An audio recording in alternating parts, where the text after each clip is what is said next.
वैष्णवी नावाच्या मुलीने आत्महत्या केली। कारण काय होतं तर सासू सासरे तिचा नवरा तिचा दररोज छळ करायचे, तिला मारहाण करायचे। कोणत्याही मुलीचे आई वडील आपली मुलगी चांगल्या घरी गेली पाहिजे, जावयाकडे बक्कळ पैसा पाहिजे, घर पाहिजे, हे सगळं बघून आपल्या मुलीचं तिथे लग्न करून देतात।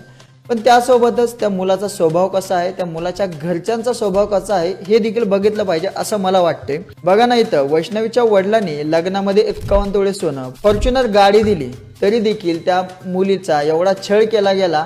त्या छळाला कंटाळून त्या वैष्णवीने आत्महत्या केली। आपली मुलगी जर सासरच्या लोकांसोबत पटत नाही, नवऱ्यासोबत पटत नाही म्हणून जर आपल्या घरी येऊन बसली तर बसू द्या, त्यातच समाधान माना। नाहीतर आजूबाजूच्या लोकांचा विचार करून त्या सासरच्या लोकांचे जर तुम्ही पाया पडत असाल तर एकदम चुकीचं आहे। कारण ज्याला संसारच टिकवायचा नाही, ज्याला राहायचंच नाही सोबत, तर तुम्ही पाया पडलात तरी तो कसं राहिलो। आणि तुमच्या त्या इज्जतीसाठी तुम्ही त्या मुलीला जबरदस्तीने तिकडं पाठवता, तिनं जर अशी आत्महत्या केली तर काय करणार? बघा ना, वैष्णवीच्या वडिलांनी देखील आपल्या मुलीला समजूत घालून आपल्या मुलीला तिकडं पाठवलं। बघा काय झालं।